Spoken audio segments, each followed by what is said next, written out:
Good evening and welcome.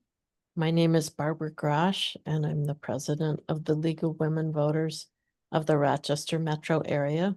I'm glad to welcome you to hear from two candidates for the Penfield Town Board.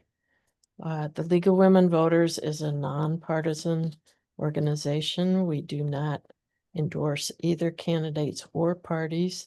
We work hard to help voters become informed voters and know who they want to vote for.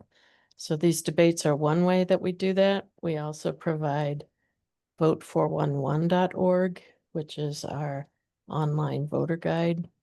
All the candidates have been invited to answer a few questions and post any campaign information that they want on the website. And the real beauty of Vote 411 is that you put your address in and it will show you exactly who and what is on your ballot. So, and yours with lots of district numbers, that's a great tool. So for tonight's debate, we invited all four of the candidates for town board and both of the candidates for town supervisor. And we have with us tonight the two who accepted our invitation, John Getz and Bill Lang. So I'm going to introduce Tanya Brooks, who will be our moderator tonight. So Tanya, why don't you come on and get us started?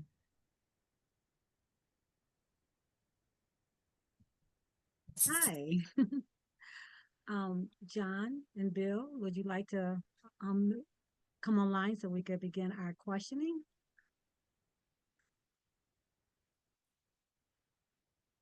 Yes, hi, how you doing?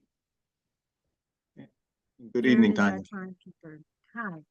I'm going to start with a short intro of who you guys are. I'm going to start with John.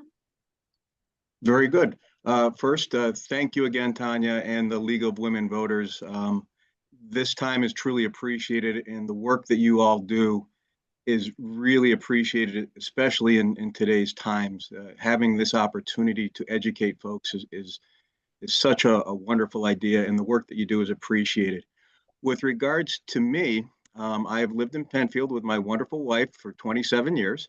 Let's see, I'm a military brat, so I was not born in New York State. I was actually born in North Carolina. My father passed away when I was 10. My mother moved in with my grandmother in Buffalo, and I ended up going to the University of Rochester, where I met my wife. We've raised two wonderful young women in Penfield, born and raised here. I am here today because I really do care a great deal about my community. As an attorney and mediator, mostly doing federal civil rights cases, I believe that I have a skill set that I can use to help my community out. And I really think that there's some opportunities here to work on getting the community, which is a wonderful, wonderful town, into an even better spot. And with Bill and Kevin, my running mates, I believe we can do just that. Thank you. Thank you, John. Bill? Unmute yourself, Bill. Sorry, I got earbuds. I tapped it. I didn't know it wasn't on. First, I wanted to say thank you, and thank you to League of Women Voters for having us. Appreciate your time. Why am I here? I like to kind of introduce myself. I'm here because I love my community. My family moved here when I was 9. I went to and graduated from Penfield schools, played in Penfield Little League, and I was a chief and a patriot. If you're from Penfield, you'd know those were our mascots. I graduated from St. John Fisher College. I volunteered at Penfield Ambulance. I was the youngest member ever to be on the board of directors for Penfield Ambulance. I bought a home, became a volunteer firefighter with the West Webster Fire District for nearly 15 years. I got married. I have a son, James, and I coach Little League baseball and youth football with him. I'm a member of the St. Rita's Parish community. I've committed to public service through my job as a member of the senior leadership team at the town of Irondequoit, where I'm the director of development. I'm here because I'm disappointed that the town of Planned Progress has become a punchline.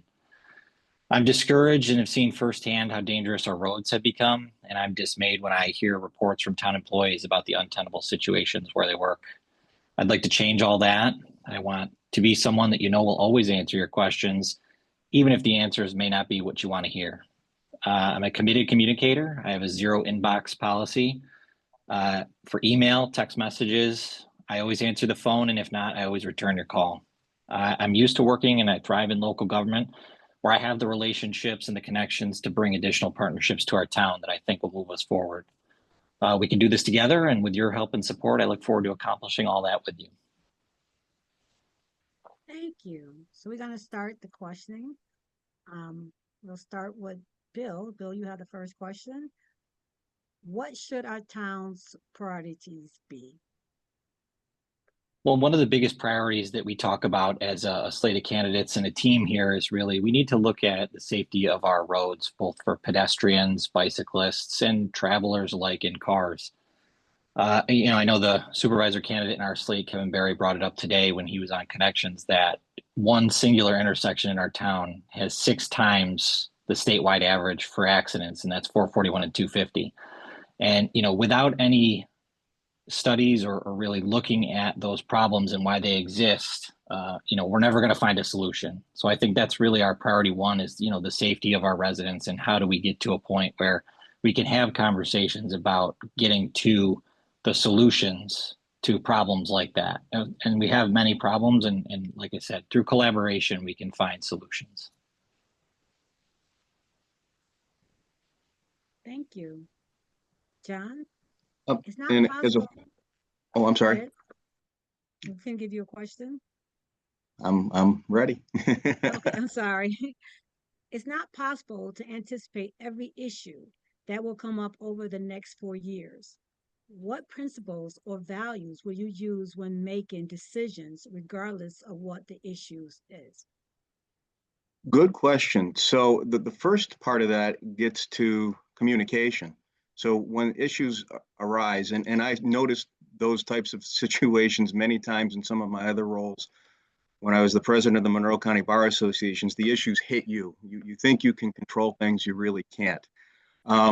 That's where communication and collaboration comes into play. First, it's finding out and addressing what is exactly the issue that's at hand. And it is Bill's example of the traffic safety problems. Our goal and objective on that and to develop a plan on that is dependent upon getting the data and working with our neighbors. I mean, everybody in our community cares about this. This type of situation is not unique to Penfield, but Penfield has a specific and significant problem with this on virtually all of its roads, state, county, and local. So it's getting people together that can come up with solutions, working through that. And as a board member, community representation is one of the key 6 factors of what you're supposed to do. So it's getting that representation, setting those priorities on what comes up, and then operating on the plan, actually starting that plan and pivoting if it's not working out, paying attention, keeping that information. So I do believe that that's important in dealing with these types of issues that may pop up. But we also are cognizant that many of the plan issues that we see have been around for some time. So the traffic issue, for example, has not been something that suddenly popped up. It's graduated.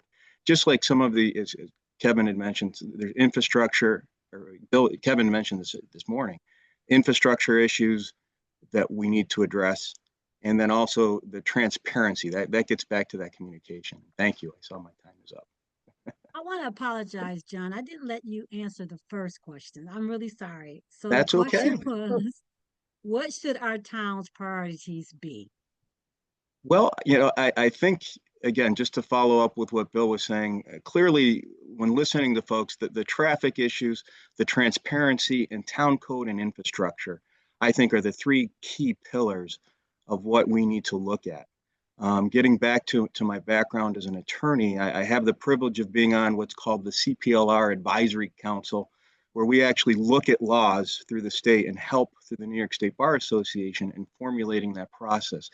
And so it's that type of work and working with somebody like Bill, who's working on this on a daily basis, and Kevin, who understands administration, that we can really focus in on those issues. And I think that that's a skill set that I have. And as a community member, again, I've with coaching, as Bill had mentioned, I coached all girls, well, it was Penfield Strikers, all girls soccer, girls rock, and so that type of stuff was that type of work was really fun.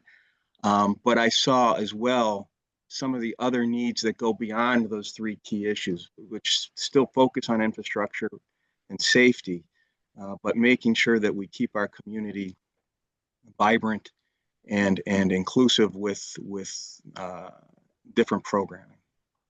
Great, thank you. Bill, I'm going to ask you the second question. If not possible, it's not possible to anticipate every issue that will come up over the next 4 years. What principles or values will you use when making decisions, regardless of what the issue is? Well, I think it's, it sounds simple in practice, but it's something that we're hearing from residents as we talk to them is not being practiced right now. And that is the transparency. It's more than just a buzzword. It's how government's supposed to operate. We're supposed to be out there talking to people. We're supposed to be out there listening to everyone. We're supposed to be engaging with residents. And the feedback that we're getting and what we're seeing is that right now that's just not happening. So you're right. The next 4 years, who knows what the world's going to look like? I mean, it changes seemingly on a daily basis. So really the best way that we can be in tune with what's changing in our community and what's going on in our community is to get out there and to talk to people. And like I said, we're hearing that that's not happening.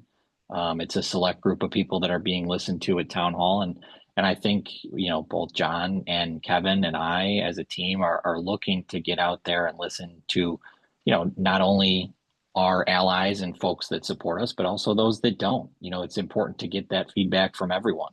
So, if I could boil it down to just one word, transparency is always a great word and it's thrown around, but that's really what we're looking to do is to get out there and listen to folks. All right, thank you. So this is a two-part question. Should our town increase the amount of affordable housing in the town? If so, what should the town government do to make that happen? If not, why not? Bill? So I think that's a great question. And I love that question because it's really what I do on a daily basis at work, but I can bring that to Penfield as well. And, I think step one is a big step, but it's a simple step. And it's going through the process to become a pro-housing community in the state of New York. The town of Penfield has taken no effort, and I don't believe there's been any discussion, either at a staff level or at a board level to do that. That opens a ton of doors to both grants as well as planning assistance to increase the stock of housing. Now, I've gone through that process in Irondequoit. We were one of the first communities in our region to become a pro-housing community. And like I said, it opens up millions of dollars in grant funding to make affordable housing possible. Now, the second part of your question is affordable housing necessary and should be part of our community? Yes, absolutely, 100%. Diversity of the housing stock is one of the things that's most lacking in the town of Penfield. In the last 10 to 15 years, most of the housing that's been built has been suburban tract housing, at least greater than $300,000 in value, if not more than $500,000 once they're sold on the market. So affordable housing is important. Affordable housing is what makes a community, allowing everybody to live there. And I know there's a strong desire for that in Penfield. And it's just not as viable because there's not that assistance that's provided through government to make it happen. Thank you, Bill. John, would you like me to repeat it? It's a two-part question. Should our town increase the amount of affordable housing in the town? If so, what should the town government do to make that happen? If not, why not? Thank you, Tanya. And as Bill said, great questions. And I'll start with saying yes. And as Bill mentioned, he's been instrumental with looking at pro-housing community initiatives in the town of Irondequoit. And when he talks about millions of dollars, my understanding there's $650 million that's available annually for communities to plan in developing a housing supply. there's an additional $110 million available for infrastructure. And I'm going to just segue through that infrastructure issue just for a moment, only because what Bill was saying is so true. And we need to have the proper infrastructure in order to make viable housing. And as far as the housing opportunities, in 2023, that the town of Penfield finished and completed you should say filed, the comprehensive plan. And it called for a lot of the different ideas to come to fruition, identifying multiple use developments, locations, and infrastructure needs. And if we follow that core situation, that core plan, we can work through this. And as Bill said, we have an opportunity to get aid to make this happen. We need affordable homes for our young people, affordable housing and affordable homes. There are people in this community that do not have that or cannot even come into the town, and that's quite unfortunate. Love the town.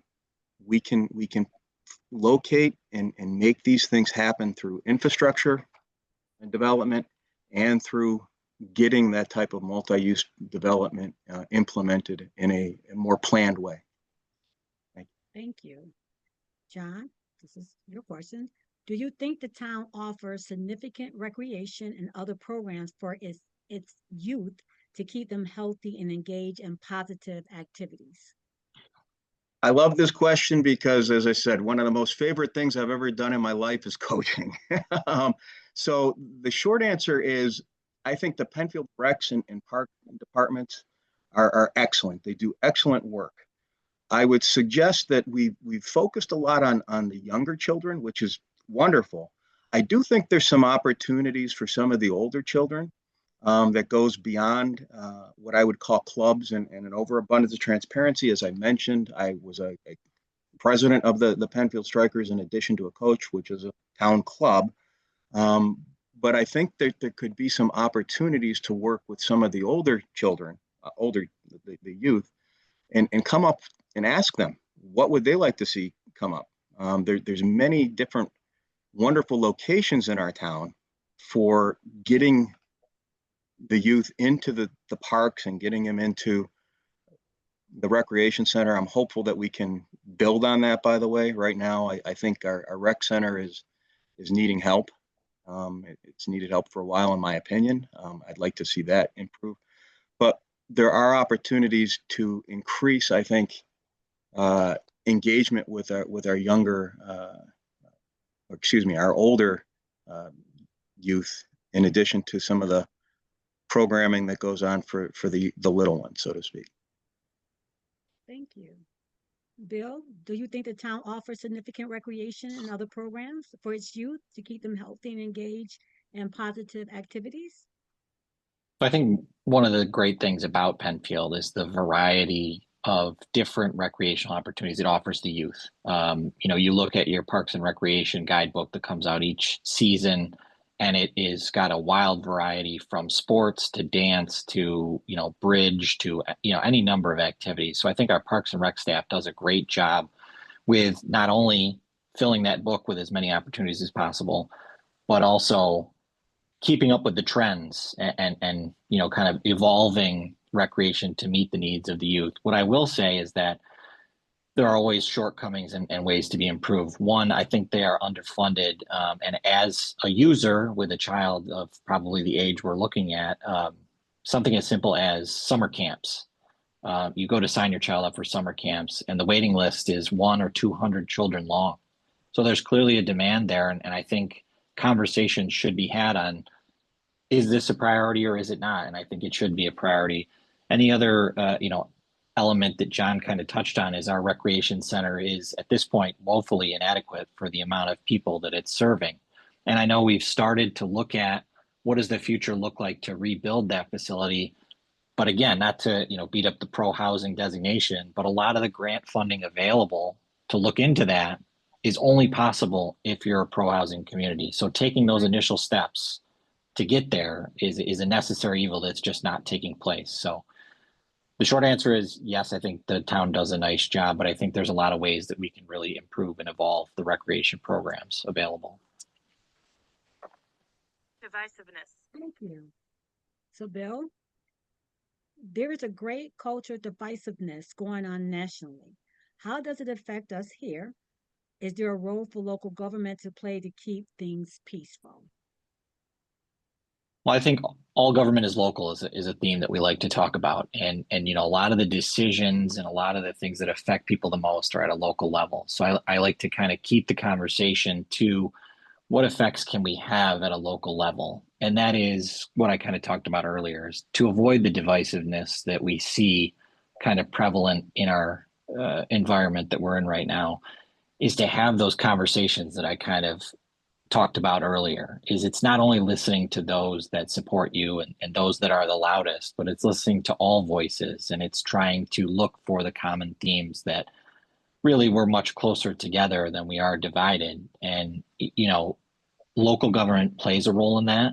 We advocate for the voices in our community, and we also are there because we're supposed to represent their desires and their challenges at a larger level.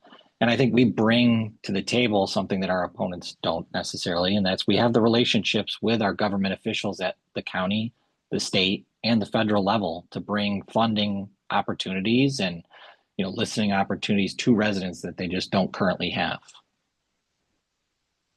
Thank you.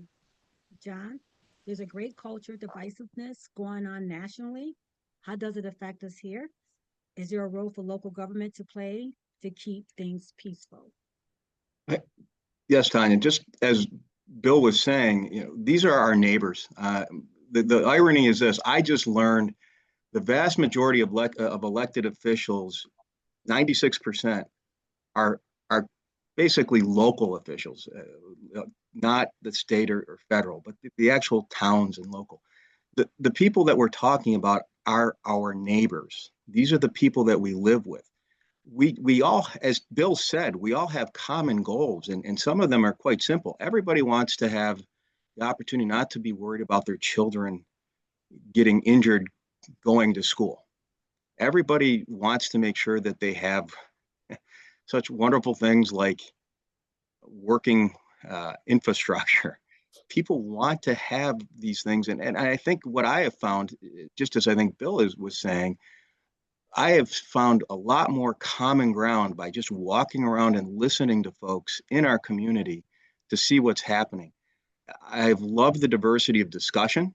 But at the end of the day, there's really so many common ground areas that if we just keep building on that, I think we can stay as a community away from what I'll call those.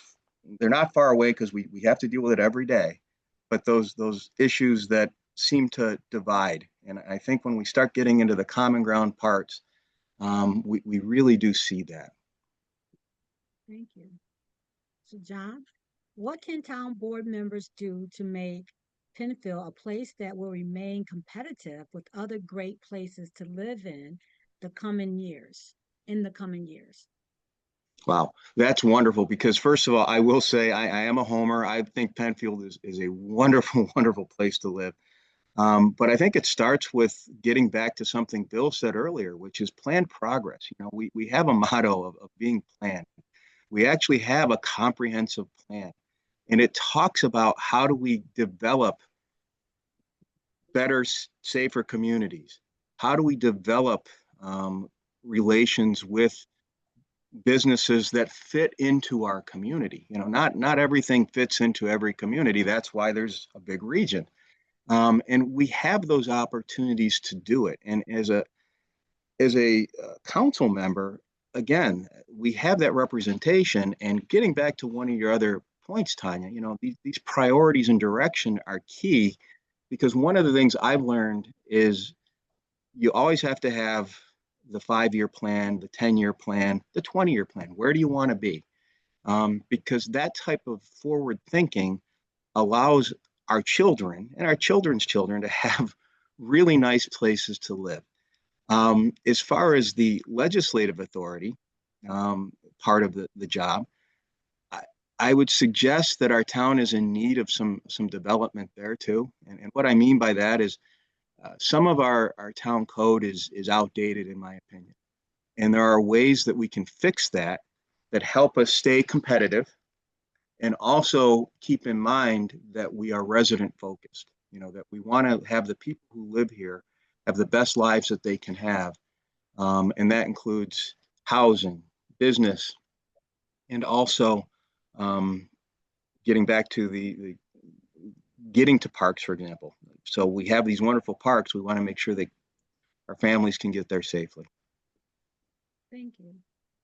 John, what can town board members do to make Penfield a place that will remain competitive with other great places to live in the coming years? So John and I play from kind of a similar sheet of music here, so some of my answers may sound a little bit similar, but we listen to people, and as we're talking to people, we're hearing that they want us to look at the town code, especially the zoning code, and update it for what's reality today, so that in the coming years, the town reflects the residents' desires more so than what the developers want it to reflect. So, we need to take a look at the zoning code and see how it looks in today's reality in the town of Penfield, because a lot of it was written 20, 30 years ago. The town was a much different place then. We need to engage with the residents and make our town board meetings more of a collaboration with the residents than at times what can be a standoffish environment. We need to really open up those opportunities for people to come in and give their feedback, so it's not always necessarily a negative encounter. And then another thing we've kind of heard from people is we need to look at revitalizing some of our existing commercial areas than building new ones or bulldozing existing open space. Some of the focus areas that people have told us about: Panorama Plaza, Baytown Plaza. Baytown Plaza was started and was a great project, but it seems like it's somewhat stalled. So we need to have some conversations about what can that look like? What do people want it to look like? Is mixed use something possible there? So, these are some of the things that keep the town moving forward. Is really, it boils down to listening what folks have in terms of feedback and what they want it to look like. What is your position on the campaign to take over RG&E and turn it into a public utility? Well, I think from a town perspective, if I were to be elected, we would have to take a look at that partnership and kind of, what the reality is in terms of what opportunities would we have. RG&E is a large taxpayer in the town of Penfield, as well as the county of Monroe and the state. So, there's certainly some things to look at that we need to really deep dive as a town. As an individual, I'm somewhat jealous of my brother who lives in Fairport Electric and has, access to that at a much lower rate and a more efficient operation. As I've said in years past, I've been in the fire department and have dealt with a lot of the natural disasters we've had. The great windstorm back in, April of 2001, I believe, or 2000. RG&E was not prepared. They were not ready. And that's different than the RG&E of 20 years ago, where they were always at your service. So, I think there's a lot of deficiencies with their operation at this point. They are a challenge to work with, where that hasn't been the case in the past. And certainly I would be open to having conversations and to perform studies necessary to see if anything outside of the existing way of life is a possibility. So, John, what is your position on the campaign to take over RG&E and turn it into a public utility? Well, just as Bill was saying, Tanya, there has been, in my opinion, significant deficiencies lately with RG&E. It's no secret that not just Penfield, but many other towns and communities are having problems with getting that level of infrastructure, the power that they need to move forward. Like Bill, I think it would be something that we need to listen to. We obviously want to have good relations with the current energy provider, but I think it also makes sense to have very serious conversations about what are the options and opportunities that are available and see how that plays out. As Bill said, I remember when RG&E was just was spot on solid. And for whatever reasons, that seems to have not be the case anymore. So I think it's always worth exploring and discussing and seeing what's in the best interest of the residents ultimately in getting the power needs covered in the town. Okay, thank you. And then John, this is your question. So it's a big question. Will our town, both the town government and the residents, be able to meet the state targets that became law in the Climate Leadership and Community Protection Act in 2019? The act states that goals to reduce emission to 40% below 1990 levels by 2030, and then to 85% below 1990 levels by 2050. What does Penfield need to do? So I think it starts with looking at the community choice aggregation policies from 2019, in addition to looking at the various renewable energy opportunities that exist from a town perspective. I can't answer I'll be candid, I can't answer whether or not we will reach those goals. I think what we need to do is have more data to see where we're at right now in 2025 to see if we're actually reaching those goals. And then what can be done to implement not just the goals for emissions in 2030, but again, beyond, how do we maintain renewable, clean energy sources that can be utilized by the town? There's opportunities at the state level. I think still that a lot of the federal opportunities for clean energy incentives have been taken away. So we always need to be cognizant of that. And how do we as a town address it? I think that we would need to have people that from engineering and science, in addition to policymakers and folks figuring out how can we make code or our rules get to a point where we're compliant and still meet the energy sources needed for the town and for the region. There's been tremendous amounts of improvement in various renewable energy sources. For example, solar. I happen to be good friends with a scientist who was telling me in Arizona. He lives in Arizona, so they get a lot more sun. But all of where they expect to be in 5 or 10 years. And I think we need to keep our fingers on the pulse of that type of research, and then also see the cost benefits. But to answer your ultimate question, I just can't tell you where we're going to be as a town right now, because I'm not sure the data is fully available right now. So Bill, will our town, both the town government and the residents, be able to meet the state targets that became law in the Climate Leadership and Community Protection Act in 2019? The act states that goals to reduce emission to 40% below 1990 levels by 2030, and then to 85% below 1990 levels by 2050. What does Penfield need to do? So, as John alluded to, we've never been provided with, and they're not accessible, the numbers on where the town currently stands. So it's tough to form a baseline on will we or will we not make it. What I can say is a couple things. One, I think the town currently has an excellent staff in their engineering department that is looking at ways that we can be more efficient, ways that we can embrace green energy. I don't know that those are always put into action. I can say that I'm disappointed to see a number of large infrastructure projects that the town has constructed do not include green infrastructure like solar panels on the roof, when I feel like that should have been a no-brainer when you're making major public investments, and that is a target that we're supposed to be hitting. I work, as I've alluded to, in a town where we embrace green energy as much as possible. We're currently putting solar panels on the roof of our farmers market. We have solar panels on the roof of our police department. We have solar panels on the roof of our public works department. So we make that investment, and I'd like to think a big part of the group that makes that happen. So I do know how we can get to the places we need to be at to hit those kinds of targets. And again, I'm just not necessarily seeing those actions. So I think a big thing for us to do on day one would be to look at where can we make the investments possible. Something as simple as converting the town hall to all LED lighting. That is a significant savings, and there's rebate programs out there that are available. Thank you.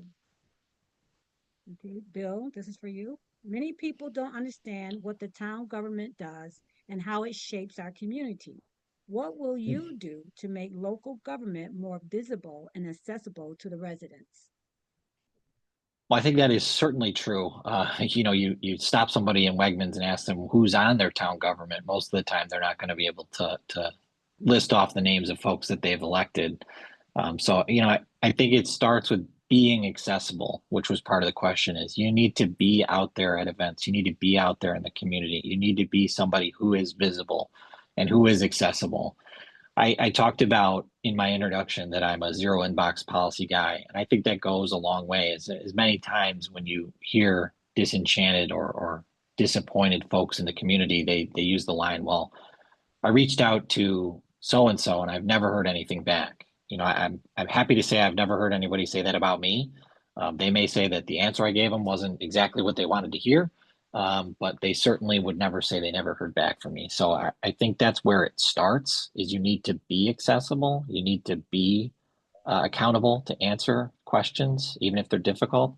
And I think that's how local government should function. I think that's what makes it local government. Is it should be something that people feel like they can have a conversation with and ask for feedback something on. I think that's where it starts.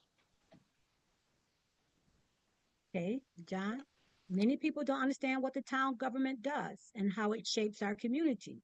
What will you do to make local government more visible and accessible to the residents? Just as Bill was saying, Tanya, it starts with public engagement, right? It's education, getting the word out. Hey, this is what we do. Because like Bill said, most people don't really fully, they may not even know who their town council members are, or even sometimes their town supervisor.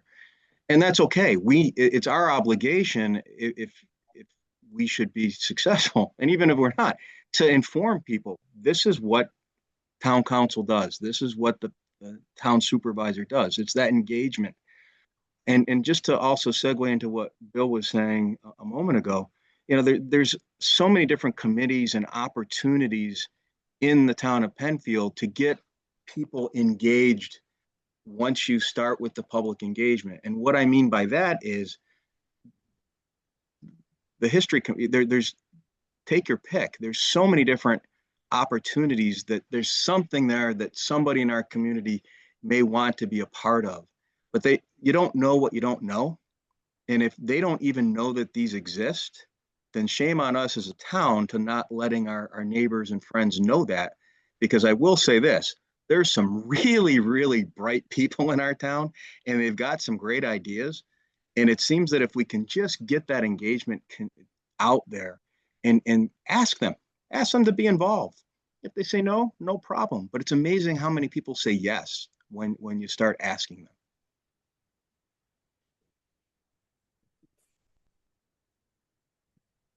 John, what should the relationship be between the government of the town of Penfield and our county legislator, the state assembly, and Senate, and our federal delegation?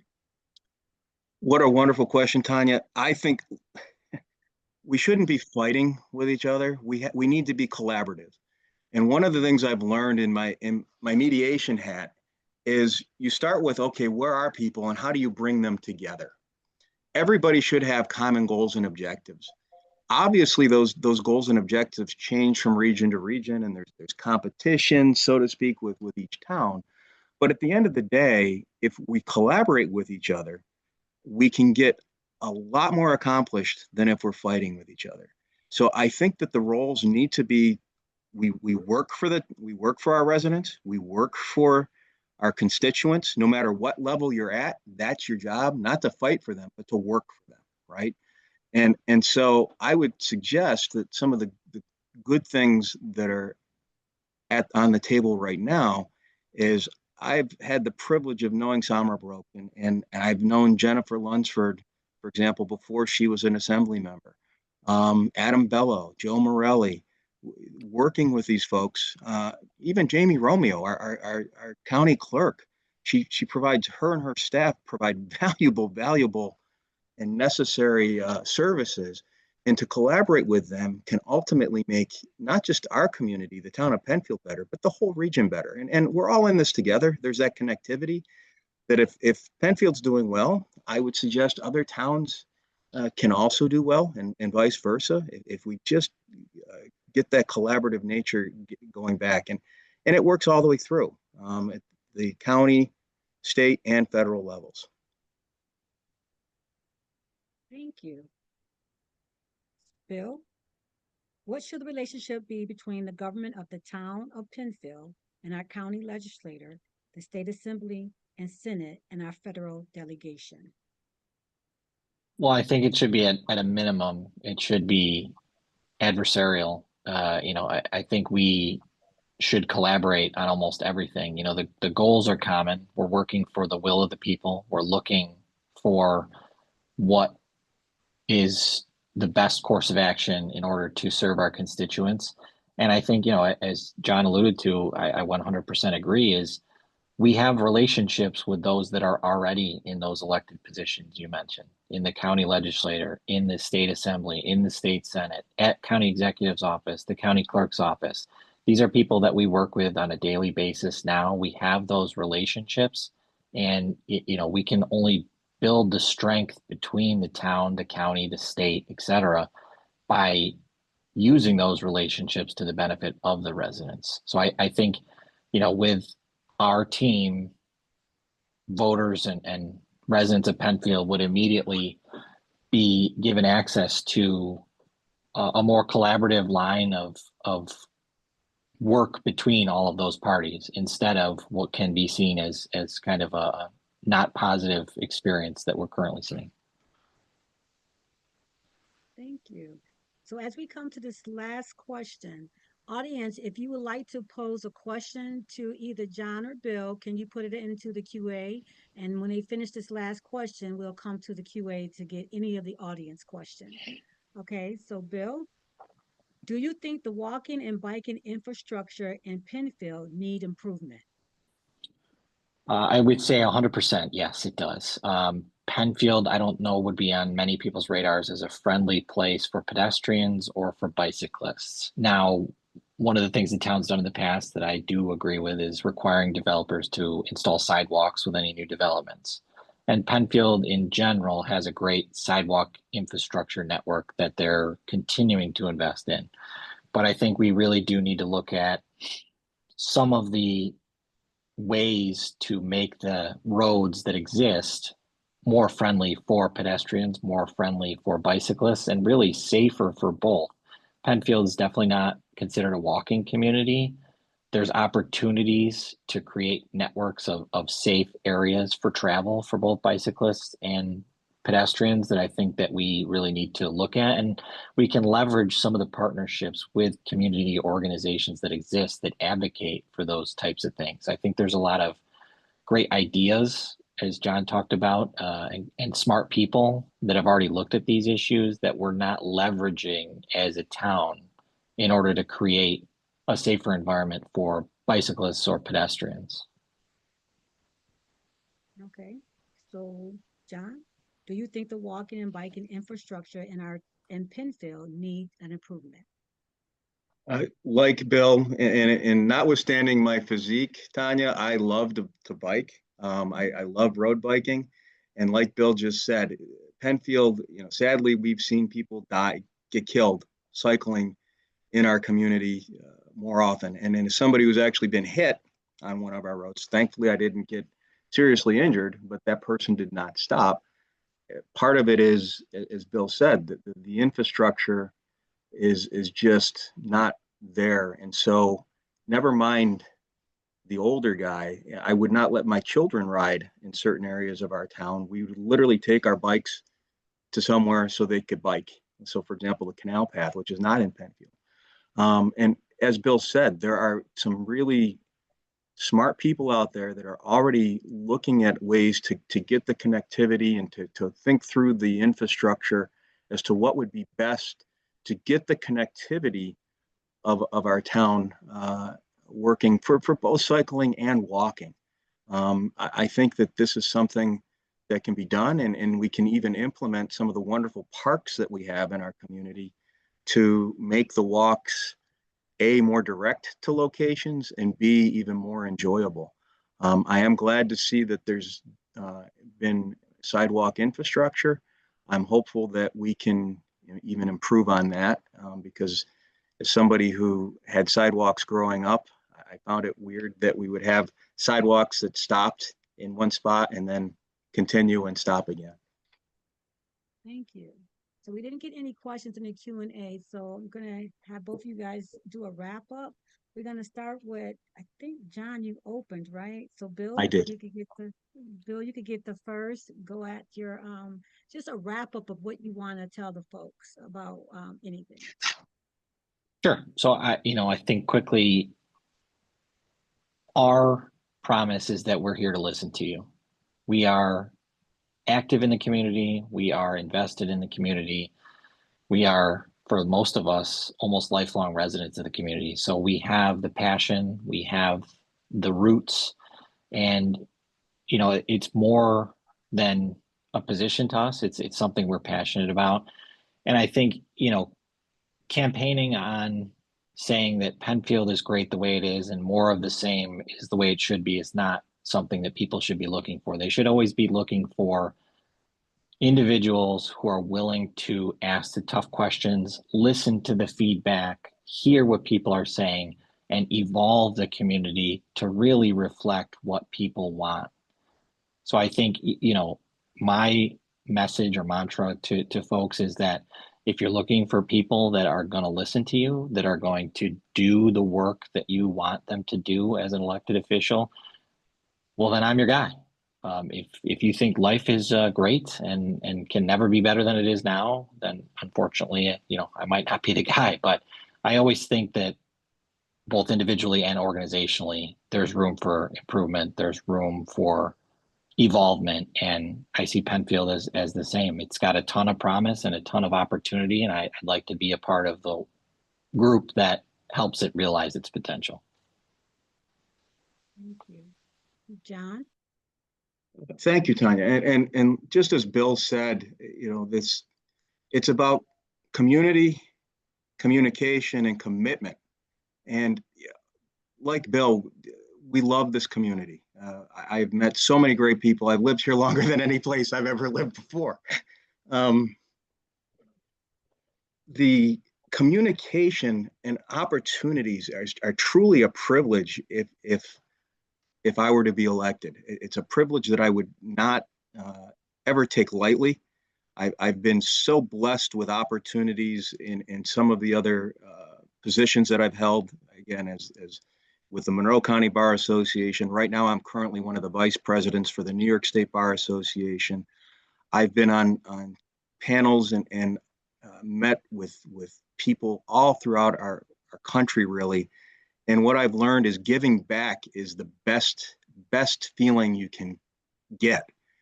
And so I think that if we focus on that and keep those lines of communication open and always remember what the community means for us, our friends, our neighbors, our kids, we get into a place where the commitment will just continue.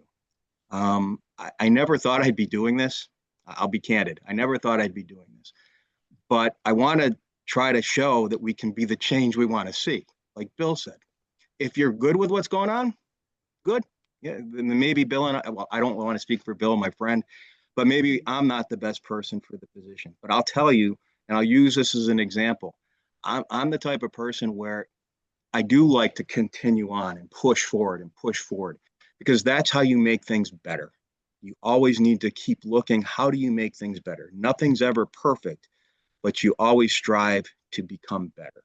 And I think that we can do what Bill just said as well, which is take a wonderful community, a wonderful group of people in the community and make things even better.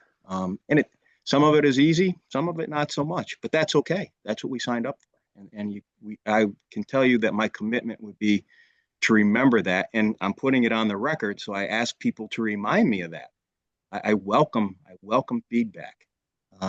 Never shun away. There's no such thing as bad information. There's no such thing as bad input, as long as it's not just a gripe. Have a solution, have some thoughts. We're willing to listen and we're willing to work. And with that, I thank everybody. Thank you guys very much. Barb? Hi, thank you all. I want to thank everyone for participating tonight. Speaking as a voter, I feel like I have learned a lot from listening to you guys talk about your ideas and hear how you express yourself and how you think about things. So that we believe these long form debates are well worthwhile, and we appreciate you taking the time to share your thoughts with us. This has been recorded and we will get it up on our YouTube channel probably within 24 hours. We will send a link to everyone who had registered for the webinar, and we encourage everyone to share it widely so that more people can benefit from what we've done here. We'll also be putting it on our YouTube channel. So thank you, and I'm going to call us to an end here. Thanks, you. everybody. Appreciate it. Have a great night all.